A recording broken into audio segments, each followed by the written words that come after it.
선택 문제에 관한 특수 문제 중 세 번째이자 마지막 문제로 중간값 찾기 문제를 살펴보겠습니다.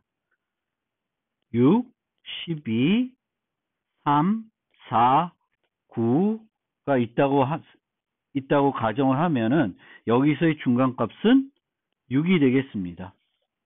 이 문제는 분석을 편안하게 하기 위해 주어진 정수 개수가 홀수라고 가정하겠습니다. 짝수이면 중간값이 2개가 됩니다. 그래서 분석이 어렵습니다. 이 때문에 우리는 홀수라고 가정하고 또 모든 수들이 서로 다르다고 가정하고 분석을 하겠습니다. 우리가 만들고자 하는 알고리즘은 역시 앞서 살펴본 2개의 문제와 마찬가지로 비교 기반입니다. 요소들 간의 비교를 통해 중간값을 찾고자 하는 것입니다.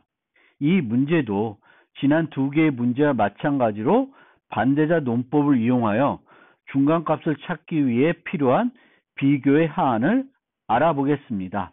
하지만 지난 2개의 문제와 달리 이 문제는 이 하안을 만족하는 알고리즘이 아직 발견되어 있지 않습니다.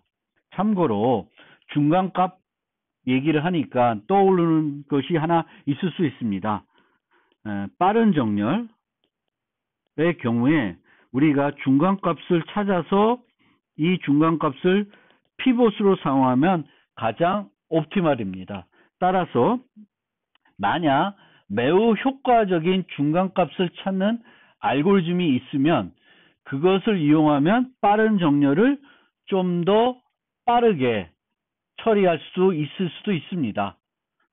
그런데 그게 좀 더 빠르기 위해서는 랜덤 값을 찾는 비용과 얘 때문에 벌어지는 25, 75 분할 요 비용과 고려해 가지고 어떤 게 더 유리할지 실제는 따져볼 필요가 있습니다. 어쨌든 지금까지 알려진 중간값 찾는 건 ON에 할 수 있어도 이렇게 하는 것보다는 랜덤 값을 이용해서 찾고 랜덤 값을 이용하면 최소 25, 75 분할을 해주기 때문에 이 정도 이렇게 하는 것이 더 효과적이라는 것입니다. 그러면 다시 되돌아와서 반대자 논법을 적용해 가지고 중간값을 찾는 문제에 대한 비교수의 하안을 생각해 보겠습니다. 반대자 논법을 적용하여 하안을 계산하기 위해서는 중간값을 알기 위해 필요한 정보가 뭔지 분석을 해봐야 합니다. 어떤 값이 중간값임을 확신하기 위해서는 이 값과 나머지 모든 값 간의 관계를 알아야 합니다. 따라서 최소 n-1개 비교가 필요합니다. 그러니까 n-1개 정보가 필요한 거죠. 이미 x가 주어졌을 때 이 값은 미디언보다 크거나 작은지 알아야 미디언을 찾을 수 있습니다. 다음과 같이 그러나 n-1개 정보를 바로 얻을 수 없다는 것은 여러분도 쉽게 이해하실 수 있을 것 같습니다. 다음과 같이 7개 원소로 구성된 배열에서 중간값을 찾는 것을 한번 생각해 봅시다. 이 알고리즘이 우선적으로 첫 2개의 값을 비교했다고 생각해 봅시다. 이 비교를 통해 우리가 알 수 있는 것은 A와 B 중에 어느 게 더 큰지 알 수는 있습니다. 하지만 이 정보는 중간값과 관련해서 어떤 정보도 주지 못합니다. 그리고 이 비교 후에 다음 비교는 어떤 것을 비교해 좋을까요? 솔직히 알 수가 없습니다. 조금 더 생각을 해봅시다. A와 B를 비교하고 B와 C를 비교한 후에 D는 어떤 것과 비교하는 것이 유리할까요? 이런 어떤 것이 유리한지 알면 그것을 바탕으로 알고리즘을 만들 수 있을 텐데 어떤 것이 더 유리한지 알기 어렵다는 것입니다. 예를 들어 옆 그림처럼 A와 B를 비교하고 B와 C를 비교했더니 이 순서를 얻었다고 합시다. 물론 이 순서를 얻지 않고 여러 가지 다른 형태로 결과가 나올 수도 있습니다. 그런데 이렇게 얻었다고 우선 가정을 해봅시다. 이렇게 얻었다고 해서 그러면 D를 어떤 애와 비교해야 좀 더 유리할까요? 이 역시 알 수 없다는 것입니다.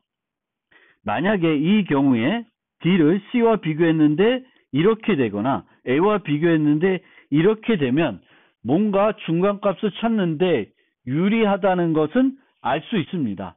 하지만 그렇게 결과가 나올 것으로 예측하기 어렵기 때문에 이런 식으로 해서는 절대 알고리즘을 효과적인 알고리즘을 만들기 어렵다는 것이 되겠습니다.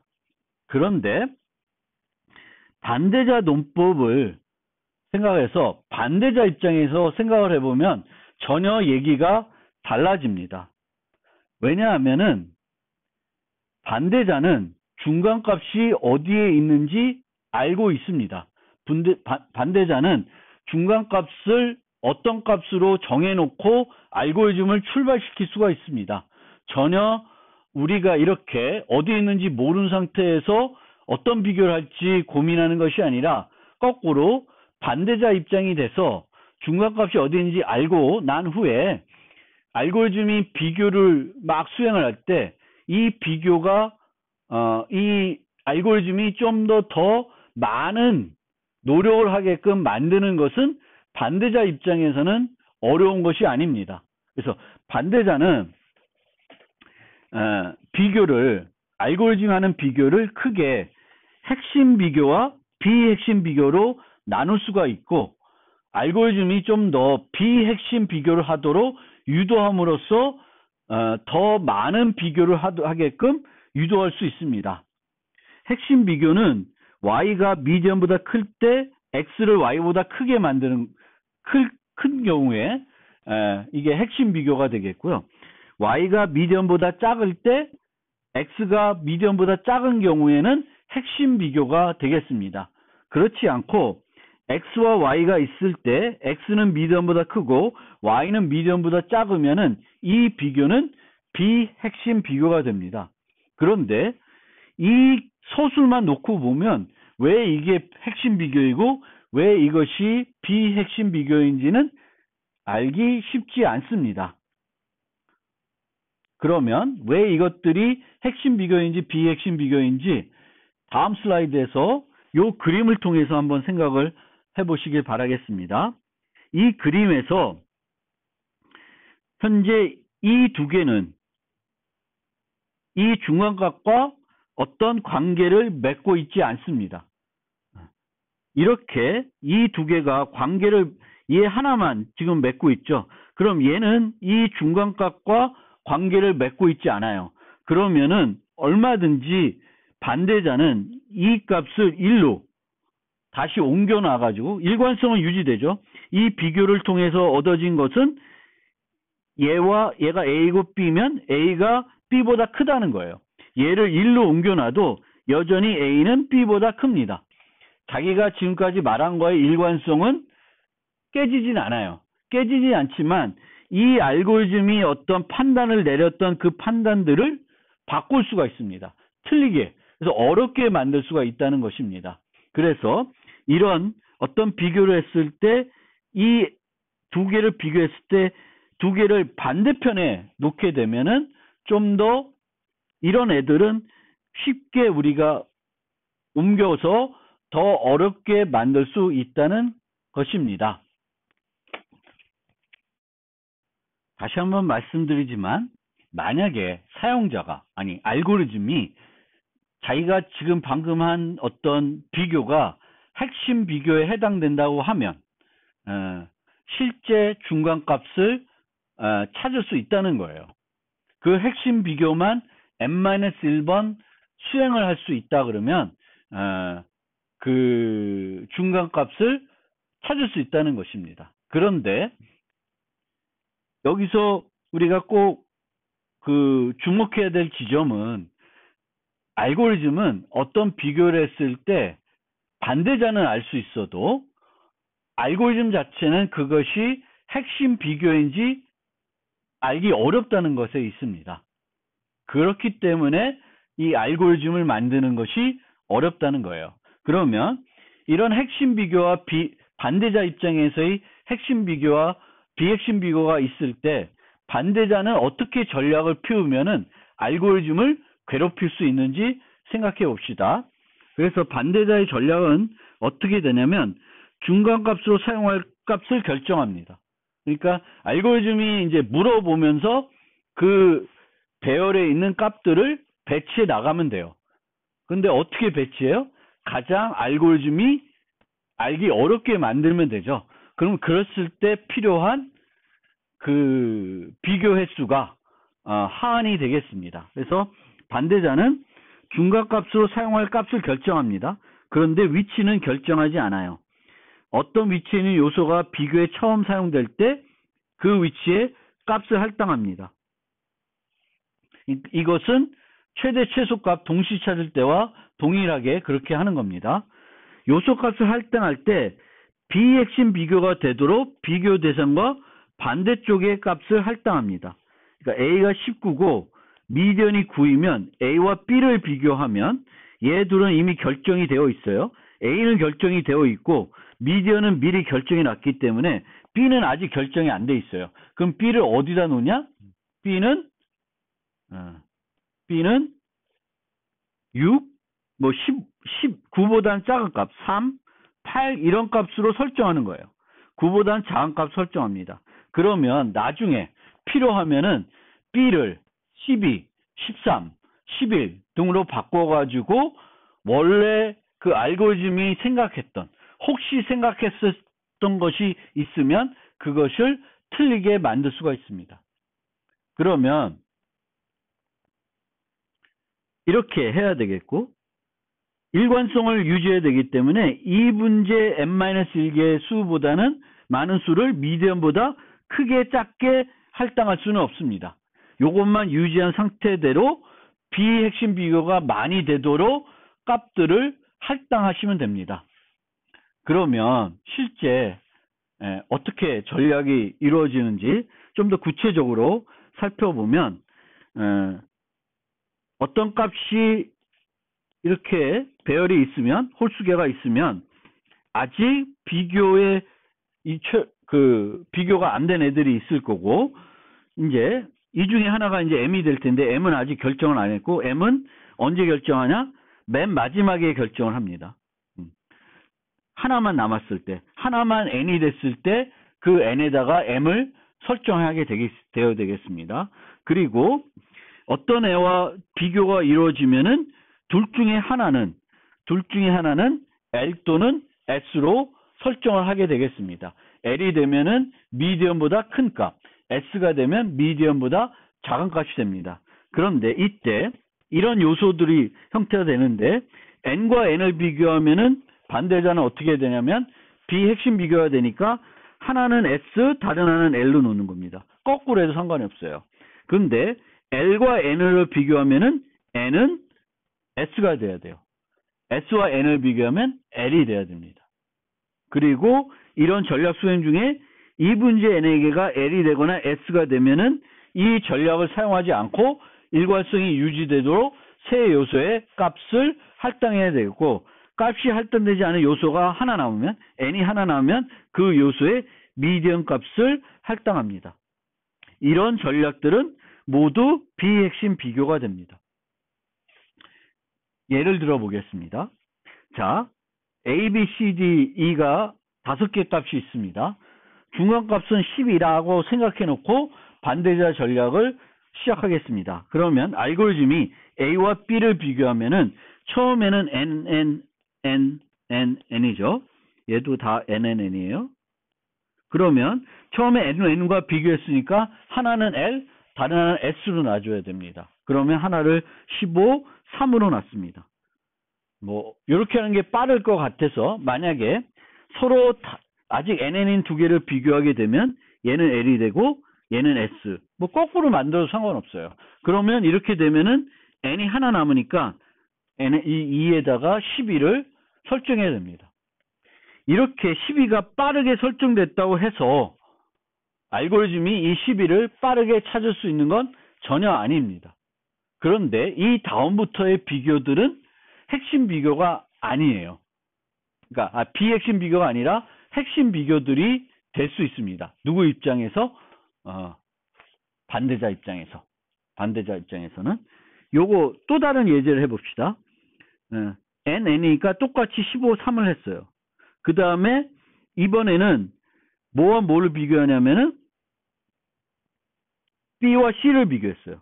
B와 C를 비교했으니까 B는 S면 얘는 N이면은 얘를 L로 바꿔줘야 돼요. 그래서 얘를 13으로 바꿔주는 거예요. 그 다음에 C와 D를 비교하면은 C는 L이고 얘는 N이니까 얘가 S가 돼야 돼요. 그래서 이렇게 할당을 하고 그러면 이제 다 4개가 N이 됐고 하나만 N이 남으니까 여기에 12를 할당해야 됩니다. 이런 식으로 비교가 이루어지는 거예요. 근데 여기서 알 수 있는 것은 이 문제 n-1개의 쌍들을 비교하면은 얘네들은 다 비핵심이에요. 그리고 그 다음부터는 핵심 비교가 된다는 걸 알 수 있습니다. 그러면은 실제 이 핵심 비교들만 가지고 n-1 정보들을 다 알아낼 수 있다 그러면은 어떻게 돼요? 중간값을 최소한의 비교를 통해서 알아낼 수 있게 된다는 것입니다. 즉, 각 비핵심 비교는 최대 한 개 요소를 L로 만들 수 있습니다. 그래서 반대자는 이분제 n개 요소를 L과 S가 될 때까지 자유롭게 값을 할당할 수 있습니다. 따라서 알고리즘은 처음에 이분제 n개 n들 간의 비핵심 비교를 할 수가 있고 그 다음부터는 다 핵심 비교가 됩니다. 따라서 이만큼의 비교를 하게 되면은 이게 중간값을 알기 위한 최소 비교가 됩니다. 얘를 통해서는 어떤 정보도 얻을 수 없는데 그 다음부터는 실질적으로는 알고리즘 입장에서는 반대자 입장에서는 핵심 비교가 되는 거예요. 그럼 만약에 알고리즘도 그 반대자와 마찬가지로 이 이후에 n-1 비교를 통해서 중간값을 찾을 수 있다 그러면은 최소한으로 찾을 수 있다는 거예요. 그래서 이만큼의 비교를 통해 만약에 이거보다는 적게 해서는 절대 중간값을 찾을 수 없다는 것입니다. 그런데 요만큼의 비교를 통해서 중간값을 찾을 수 있는 알고리즘은 아직 발견되지 않았습니다. 당연히 발견하기가 어렵겠죠. 우리가 보더라도 알고리즘 입장에서는 이 자체가 핵심 비교인지 알기 어렵습니다. 그럼 실제 알고리즘은 어떻게 우리가 만들 수 있을까요?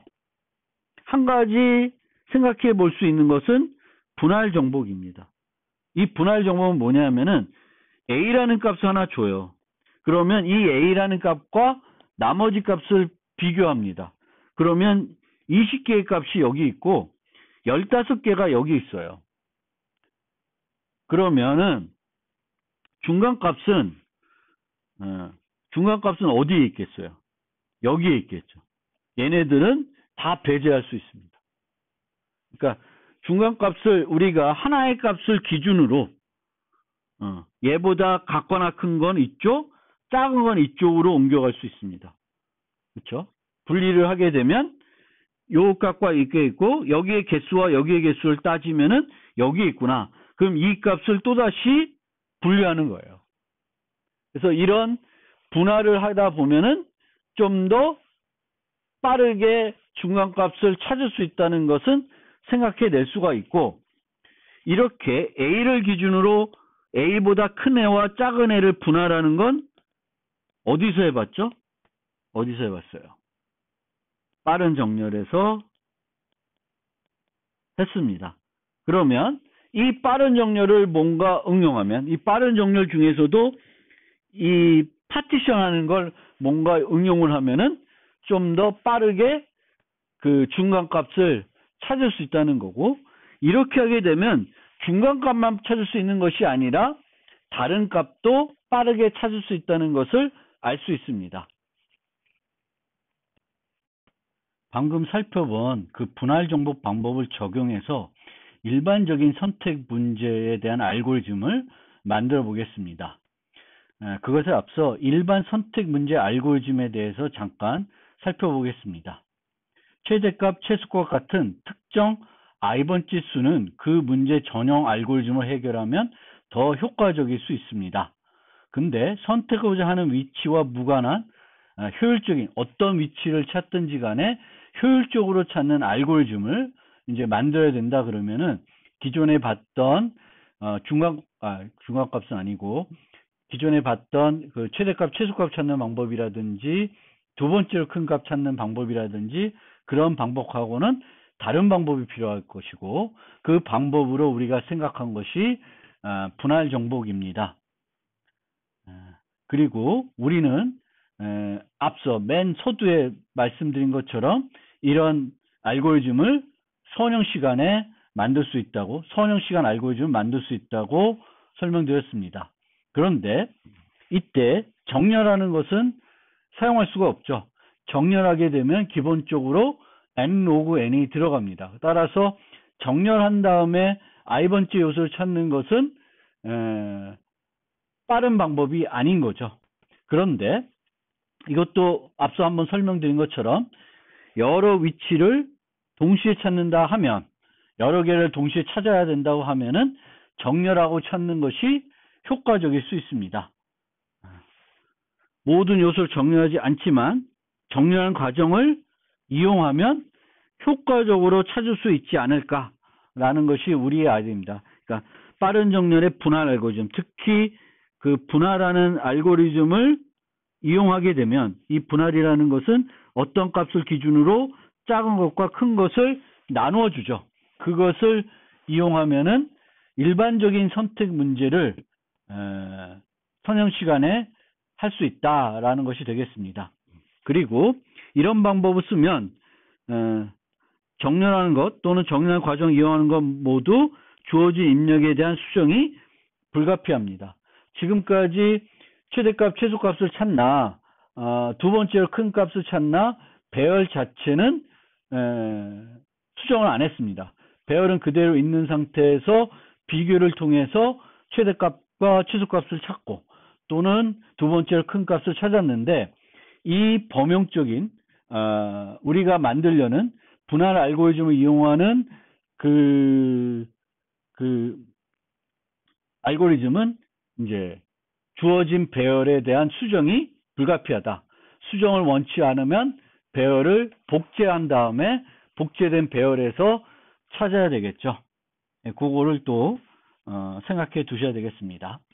그러면 빠른 정렬 알고리즘을 이용해 가지고 빠른 정렬의 분할 방법을 이용하여 선형 알고리즘 한번 만들어 보십시다. 그럼 다섯 번째 요소를 찾고 싶다. 그러면 랜덤한 피벗을 이용해서 1차 분할을 합니다. 그러면은 이 분할은 얘를 이용해서 분할했으니까 17하고 14를 비교하면 이제 뒤로 보냈는데 실제로는 이게 이렇게 된 게 맞나? 한번 해볼까요? 7을 갖고 했으니까 14면 그대로 가고 1을 하면 1, 14가 되고 그 다음에 8, 10, 12, 9, 그리고 5니까 5하고 14가 바뀌어서 우리 알고리즘대로 하면 이렇게 나옵니다. 그러면은 이렇게 우리가 1차적으로 분할하게 되면 피벗은 세 번째 위치하게 되겠고 얘는 이 위치가 맞습니다. 나머지는 올바른 위치에 갔다고 보장할 수는 없지만 피벗은 올바른 위치로 갔습니다. 그러면 다섯 번째 위치는 어디에 있을까요? 얘가 세 번째로 갔으면은 다섯 번째 위치는 이 중에 있는 겁니다. 그럼 이 두 개는 배제가 되는 거예요. 그래서 우리가 이런 식으로 피벗을 이용해서 이제 원래 정렬할 때는 이렇게 나눈 다음에 이쪽 정렬, 이쪽 정렬해야 되는데 이 선택 알고리즘에서는 이렇게 나눈 다음에 다섯 번째 차면 이 두 개는 신경 안 쓰고 여기에 대해서만 다시 피벗을 진행하면 됩니다. 그래서 수도 코드는 기존의 빠른 정렬하고 비슷한데 요 부분이 있죠.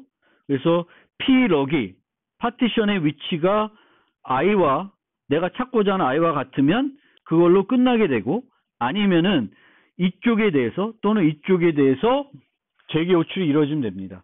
둘 다 동시에 이루어지지 않고 한쪽만 이루어집니다. 그래서 이게 이제 수도 코드이고요. Rselect 알고리즘에서 피봇이 가장 최악으로 선택되는 경우 시간 복잡도는 어떻게 되나요? 이것도 마찬가지로 빠른 정렬 할 경우에도 언제 최악이었냐면은 거꾸로 정렬되어 있을 때예요. 그러면 하나씩 아니다. 거꾸로 정렬되어 있을 때가 아니라 원래대로 되어 있을 때 얘를 정렬하면 얘 다 비교하면 얘가 그대로 있고 그 다음에 얘 또 다 비교하고 이런 식으로 돼서 최악의 경우 n제곱 비용이 필요합니다. 그래서 이 확률적 선택 알고리즘에서도 만약 얘를 찾는다. 그리고 얘가 맨 마지막에 있고 이렇게 정렬되어 있으면은 n제곱 비용이 소요됩니다. 그래서 Rselect 알고리즘은 최악의 경우에는 n제곱이 비용이 들어요. 근데 거꾸로 피봇이 가장 최선으로 항상 선택된다 그러면은 어떤 시간 복잡도가 되는가? 중간값이 피봇으로 됐을 때 가장 최적이 되겠죠. 그러면은 이런 식으로 도사 정리를 이용해서 해결할 수 있고 이 경우에는 도사 정리 2에 해당되기 때문에 ON 비용이 듭니다. 따라서 확률적 알고리즘은 선택 알고리즘은 요 범위에서 동작을 해요. 근데 평균적으로 우리가 이 분할이 이 빠른 정렬 알고리즘을 분석했을 때에도 우리가 대부분의 경우에는 25, 75 분할을 하기 때문에 거의 2분의 1 분할하는 거하고 큰 차이 없이 이제 평균적으로는 이 최상과 같아진다는 것이고요. 그런 측면에서 봤을 때 Rselect도 마찬가지로 ON에 되는 거죠. 이것을 보면 알겠지만 이 방법은 확률적인 선택 알고리즘입니다. 왜냐하면 피봇을 확률적으로 선택하기 때문에 그렇습니다. 빠른 정렬 알고리즘 선택할 때 제가 언급을 했는지 모르겠지만 우리가 항상 이렇게 데이터가 있을 때 첫 번째 요소가 뭘 올지 모르기 때문에 첫 번째 요소를 그냥 랜덤하게 선택하지 않고 안 해도 좋은 성능을 보이지 않을까 이렇게 생각할 수 있는데 이 데이터가 어떤 데이터인지에 따라서는 얘가 아까처럼 별로 성능이 안 좋을 수 있어요. 항상 첫 번째로 선택하면. 그런데 이 데이터가 아까처럼 정렬이 되어 있다 하더라도 피봇을 랜덤하게 선택하면은 이 성능을 보이게 되는 거죠. 이 보이는 게 아니라. 그래서 이것을 제외하기 위해서는 랜덤하게 선택하는 것이 효과적인 방법이 되겠습니다. 자, 그러면은 확률적인 알고리즘이기 때문에 분석하는 게 상대적으로 어렵죠. 그래서 어렵지만 간단하게 좀 살펴보겠습니다. 자, Rselect는 재기 호출 받기 위해서는 CM 비용이 들어가요. 주로 이 알고리즘을 보면 비용이 드는 것이 이 파티션하는 비용입니다. 그리고 이 파티션하는 비용은 선형 비용이에요. 그렇죠? 나머지는 이제 재기 호출이 2개에서 반으로 줄어든 것 뿐이지 ON입니다. 그러니까 이게 안 변하는 거죠. 이거는. 그래서 이렇게 CN이나 놓고 봅시다. 그리고 Rselect의 특징을 한번 살펴보면 매번 하나의 재기 호출만 이루어져요. 각 재기 호출마다 처리한 입력의 크기는 작아집니다. 이 크기를 이용해서 함수의 진행 정도를 측정하면 얼마나 빠르게 가냐. 우리가 지난번처럼 4분의 3 정도로 줄어든다는 거죠. 그래서 이걸 이용해서 지난번처럼 로그 4분의 3n 번만 하면은 도달한다. 이런 개념이 들어가는데 이것보다 이 경우에는 이제 양쪽으로 가는 게 아니에요. 한쪽으로만 계속 가죠. 그래서 이렇게 이 높이로 분석할 게 아니라 물론 높이의 선형이죠. 선형이긴 합니다. 그래서 요거를 좀 어떻게 다르게 분석하고 있냐면은 페이즈라는 걸 정의했어요. 페이즈. 뭐 비슷한 개념입니다. 그래서 페이즈는 현재 다룬 배열의 크기는 여기서 여기 사이가 된다. 그래서 그러니까 25, 75 분할을 하게 되면 4분의 3 크기로 줄어드는 거예요. 그러니까 언제 이렇게 줄어들어요? 50%의 경우에는 4분의 3으로 최소 4분의 3으로는 줄어드는 거죠. 최소 4분의 3으로는 50%의 경우는 줄어든다는 거예요. 그러면 이 4분의 3으로 언제 줄어드냐? 이걸 이용해서 분석을 할 거예요. 그래서 페이즈는 4분의 3으로 줄어들 때마다 페이즈가 일씩 증가한다고 생각을 하겠습니다. 그런데 가장 바깥 알색 토추는 페이즈 0에 있고 피벗 선택하다마다 페이즈가 증가하지 않을 수도 있어요. 얘가 25, 75 분할이 우연히 안 됐으면은 더 처리해야 될 게 클 수가 있죠. 80%, 90%가 있을 수 있습니다. 그러면 아직 페이즈가 안 됐어요. 그래서 페이즈가 처음에서 4분의 3으로 줄어들려면은 여러 번 재기호출이 필요할 수도 있습니다. 그런데 그 여러 번이 얼마 안 된다는 거죠. 우리가 생각해 보면은 아까 25, 75 분할이 50% 확률로 된다니까 2번 정도 하면은 4분의 3으로 줄어든다는 거예요. 그래서 요 페이즈에서 일어나는 재기호출수를 계산하면은 전체적인 비용을 처리할 수 있습니다. 이 XJ라고 하는 것은 그 4분의 3으로 줄어들어야 다음 페이즈 K에서 K 플러스 1로 넘어가는데 이때 3번 호출해서 1로 넘어갈 수 있고 한 번에 1로 넘어갈 수 있고 0번에 이렇게 뛸 수도 있습니다. 그래서 만약에 요때 2번 이루어졌다. 그러면 그때마다 요 CN의 비용이 요때 크기의 만큼의 비용이 소요됩니다. 그래서 이 호출되는 수들을 각각 페이즈마다 XJ번 얘를 곱해주면 전체 비용을 계산할 수 있어요. 그러니까 대략적으로 그러니까 페이즈 2에서 2번 호출이 일어났다. 그러면은 요만큼 원래 요거보다는 적겠죠. J가 조금씩 페이즈별로 조금씩은 줄어들 테니까 90%가 됐든 몇 %가 됐든 줄어들어요. 근데 크게는 같은 크기라고 가정하면은 이 정도가 들어가는 거죠. 그러면 이 자체를 우리가 좀 단순화시키면은 이제 상수들 빼내면은 요렇게 됩니다. 그러면 이 값의 기대값을 구하면은 우리가 평균적인 비용을 알 수 있습니다. 그런데 아까도 계속 강조하는 거지만 그리고 빠른 정렬 때 살펴보았듯이 25, 75 스플릿은 50% 확률로 우리가 피벗 선택했을 때 랜덤 피벗 선택했을 때 25, 75 스플릿 주는 건 50%입니다. 따라서 뭐 이런 수학적인 얘기가 있지만 요 XJ의 기대값은 2예요.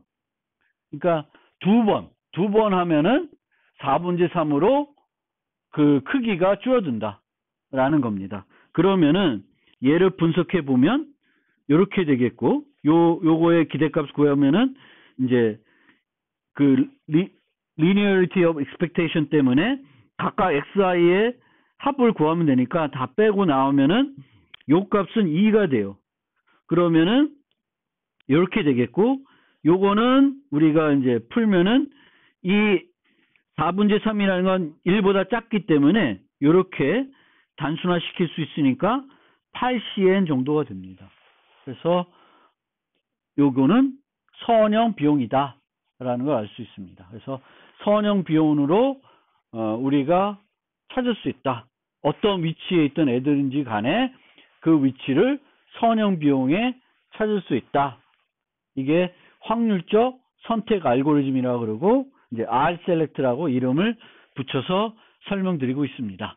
그러면 우리가 범용적인 선택 알고리즘을 확률적인 알고리즘으로 만들었는데 결정적인 방법으로는 선형으로 하는 방법이 없나 이제 생각을 해봐야 되겠죠.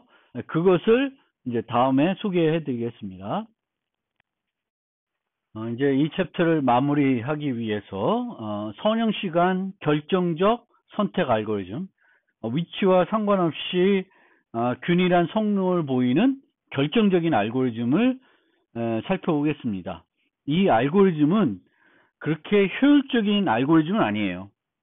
ON의 성능을 보이지만 앞서 살펴봤던 Rselect보다는 복잡합니다. 따라서 실제적으로는 이 알고리즘을 사용하지는 않을 겁니다. 하지만 결정적인 방법으로 ON에 할 수 있다라는 것을 보였다는 게 중요하고요. 여기서 사용하는 그 방법들이 좀 저게 진짜 될까라는 생각을 들 정도로 이제 뭐랄까 분석의 힘? 뭐 이렇게 얘기하고 싶습니다. 그래서 살펴보면은 확률적 선택 알고리즘에서 가장 최선의 피벗은 미디언입니다. 이 피벗을 결정적인 방법으로 찾을 수 있으면 선형 시간에 결정적 선택 알고리즘을 만들 수 있습니다. 그래서 그런데 이 미디언이라는 것을 결정적으로 찾지 못해요. 이 알고리즘에서는. 만약에 우리가 중간값을 찾아가지고 늘 찾아가지고 그걸 이용해가지고 분할을 할 수 있다. 분할을 할 수 있다. 그러면은 그걸 찾을 텐데 실제 이 알고리즘은 미디언을 찾지 못해요. 대신에 median of medians라는 걸 찾아서 그것을 피벗으로 활용하고 있고 여기서의 주장은 이 medians of median은 선형 시간에 찾을 수 있다는 거예요. 선형 시간에 결정적 방법으로 찾을 수 있다라는 것이 됩니다. 실제 미디언은 못 찾아도 미디언하고 아주 가까운 medians of median을 결정적 시간에 찾을 수 있다. 그럼 어떻게 찾냐? 전체 그룹을 5개짜리의 소그룹들로 나눠요. 그리고 이 소그룹들을 소팅합니다. 소팅한 다음에 이들 중에 미디언들을 구할 수가 있겠죠. 그 미디언들의 또다시 중앙값을 구해가지고 그것을 그 피벗 값으로 사용하는 겁니다.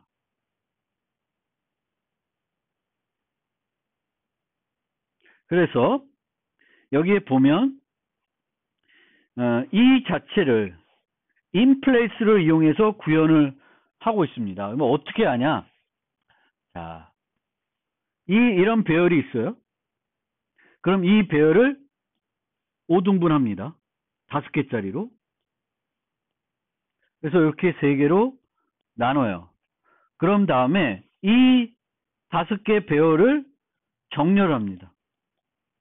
그러면 이렇게 되고 이렇게 되고 이렇게 됩니다. 정렬한 다음에는 요 중앙값들을 앞으로 옮겨요. 그 다음에 여기에 대해서 중앙값을 찾습니다. 그럼 8이 되죠. 그럼 이 8을 이용해서 분할을 하게 됩니다. 이 8은 전체의 중간값은 아닙니다. 하지만 이런 방식을 쓰면 요 8이 찾을 수 있는데 요걸 찾는 것을 선형 시간에 할 수 있다고 하는 거예요. 여러분들 보시기에 선형 시간이 안 될 것 같죠? 왜냐하면은 요 작은 것들을 정렬하고 있습니다. 어쨌든 전체를 다 정렬하는데 큰 거를 정렬하는 것이 아니라 작은 크기들을 정렬하고 있습니다. 전체 구간들에 대해서. 그리고 나서 이것들이 또 이런 게 매우 크면 이 5개들을 다 소팅한 다음에 중앙값을 뽑고, 얘가 만약에 많이 있으면 얘네들 또 5개씩 나눠서 중앙값 갖고 또 이거를 계속 반복을 하게 되겠습니다. 이 과정을 거치는 거예요.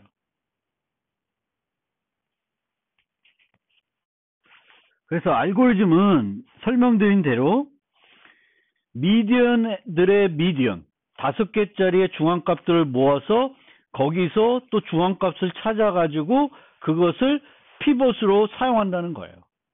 그리고 이 피벗으로 사용하게 되면은 ON에 이제 할 수 있다는 거예요. 그리고 그렇게 미디언서 미디언을 찾는 그거 자체도 우리가 선형 시간에 할 수 있다는 것입니다. 이 알고리즘을 고안한 그 컴퓨터 과학자들이 요 5명인데요. 여기에 있는 5명인데요. 이 5명 중에 4명이 모두 튜링 어워드를 받은 사람들이에요. 대단한 사람이 생각해낸 건데, 저는 이걸 생각했다기보다는 이거를 생각한 다음에 분석을 해서 이게 선형 시간이다라는 거를 보인 것이 더 뭔가 대단하다기보다는 하여튼 그렇습니다. 그러면 왜 이 알고리즘이 선형 시간인지 수학적으로 분석을 해보겠습니다. 그런데 지금까지와 달리 자세한 것까지는 안 하고 좀 라프하게 좀 하고 마무리 짓겠습니다. 자, 우선 이걸 분석하려면 추수 피벗하는 비용을 생각을 해봐야 돼요. 이 비용을 생각해 봐야 되는데, 실제로는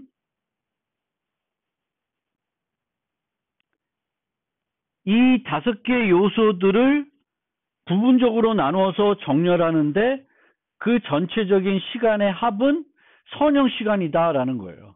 그게 저는 직관적으로는 와닿지 않죠. 우리가 전체 이 큰 배열을 정렬하면 n 로그 n이 미니멈인데 요 5개씩 나눠서 정렬을 하는 것을 합한 비용은 n밖에 안 된다는 거예요.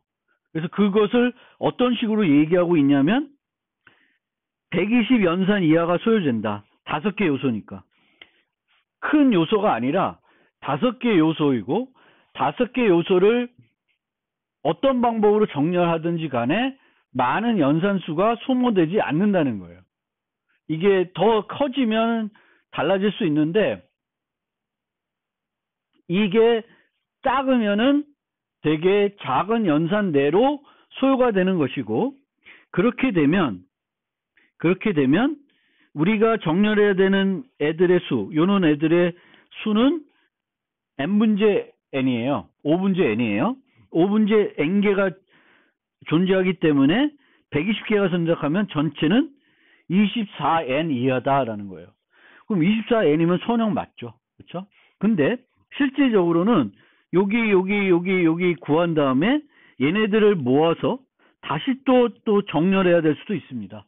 그런데 이 줄어드는 비율은 워낙 작기 때문에 그 자체까지 분석을 해도 선형 시간에 할 수 있다는 것이 이 학자들의 그 분석 결과입니다. 그러니까 어쨌든 이것이 이렇게 전체를 정렬하는 것이 아니라 쪼개서 작은 단위들을 정렬해 놓는 비용은 전체 비용은 선형 시간밖에 안 된다는 거, 그게 이제 이 분석의 핵심이고요. 그 다음에 그러면은 이제 추수 핏의 재기 비용은 5분의 n으로 줄어들어요. 그러니까 이 함수는 보면 여기서 재기 호출이 일어나고 추수 피벗 할 때도 다시 디셀렉트가 재기 호출이 일어나는 거예요. 그럼 전체 비용은 요거는 5분의 n이고 요 각각을 시행할 때 요 크기의 n이 돼요. 5n이에요. 그리고 이제 요 디셀렉트는 그러면 얼마나 크기로 줄어드냐. 근데 medians of median이니까 이게 2분의 n으로 줄어들지는 않을 거예요. 그러면 어떻게 줄어드냐? 실제 봤더니 10분제 7n으로 줄어든다는 거예요. 10분제 7n. 왜 10분제 7n이냐? 여기에 보면 이렇게 5개로 나눠져 있다. 그러면 얘가 요거의 미디언이 6이고 요거의 미디언이 15고 13이고 8이고 17이에요. 그럼 이 5개의 미디언은 13이 됩니다. 그럼 이 13보다 작은 애들은 어떻게 되냐면 얘가 얘네들의 미디언일 테니까 얘보다 작은 애들이 있겠죠. 그럼 얘를 포함해서 요 빨간색으로 표시된 부분들은 얘보다는 다 작아요. 그리고 이 파란색으로 표시된 부분들은 얘보다는 큽니다. 그 두 부분은 양쪽으로 모두 계산해 보면 요 비율이 돼요.